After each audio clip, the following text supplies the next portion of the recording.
Well, welcome to my COVID-19 Diaries. Today is April 6th, 2020, and I'm still in my self-imposed isolation. In fact, I'm just waiting now to get delivery of some groceries that I ordered, and it should be here shortly. Uh, One of the things that when you are in a situation like this is that you tend to run out of things to read. And when I came to this country in November, I bought a whole bunch of books. It's what I always do. When I travel in the winter, I make a list of books that I want to read, and I take them with me. And as time permits, I work my way through that list of books. And then when it's time for me to go home, I'm pretty much done with those books, and I'm ready for my next list. Of course, I could order these books through Kindle and read them on a device, but I really like to have books in print and preferably hardbacks. But that's not always possible. So now that I've run out of things, so I use the power of social media and this Grab, which is a local delivery service here. They're actually taxi service plus delivery plus food. So I posted on social media that I wanted to buy some books, and people sent me a list of things that they had, and I finally ended up getting 4 books. The first one that I got is this. I don't know if this is going to show forward or backwards.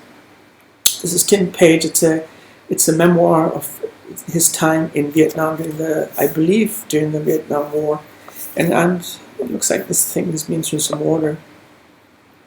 But I was always interested in that era and that war, and so I thought I'd read this.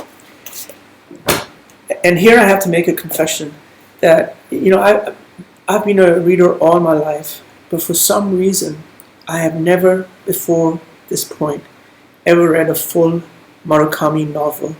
And I know it sounds terrible. I have read him before, but in little passages or extracts in literary magazines. I think the first time I read something by him must have been in the 80s in Granta. I think something that he wrote was that, and I never read him. And all the people that I meet who like books, they always talk to me about Murakami, and they say, I hope I'm pronouncing it correctly, Murakami.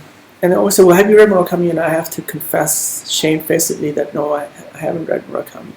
So I got a couple of his books. I got this,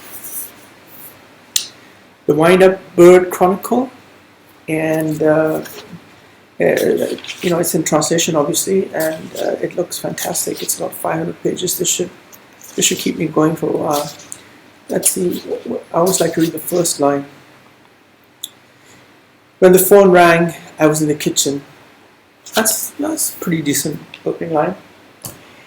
The next book that I got is another Murakami. This looks like it's a 2-for-1. I think there's 2 novels in here. So it says, I think there are 2 novels. It looks interesting, but I'm going to read this is a better known book. And I've been meaning to read it for a while, so I'm going to read this first. And finally, the final book that I have is this one.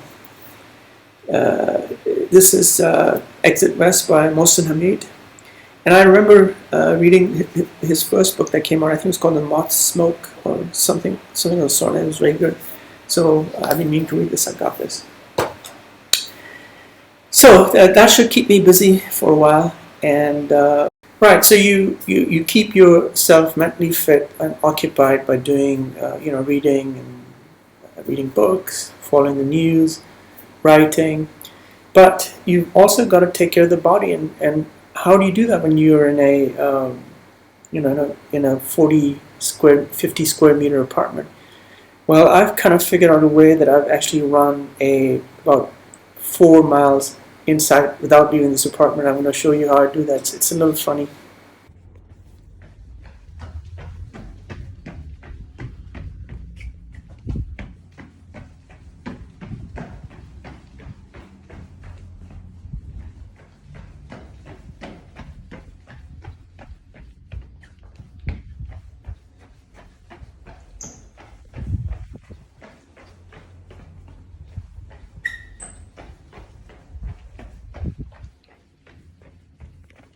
So you run back and forth. I do this for 40 minutes and maybe sometimes for 45 minutes. Uh, I try to run a 10-minute mile. If I run any faster, I think my neighbors downstairs would probably go crazy. And it's a little tough when you reach one end of the apartment. You got to pivot around. You kind of work your hip flexor and your knees and your hips. So it is a little harder because you, after every about 20 meters, you just kind of have to pivot around and without breaking stride really and continuing on. So you kind of get a workout. Other than that, I do push-ups, sit-ups, squats, uh, tricep push-ups, things like that to stay fit. Tomorrow I'm going to tell you what it is that I do that allows me the ability, the freedom to actually live anywhere in the world and not have to worry about money. Don't worry, this isn't a get-rich scheme where I'm not going to try and sell you anything. It's just tell you what I do. Thank you. Have a good evening and stay safe, and hope you all make it through this.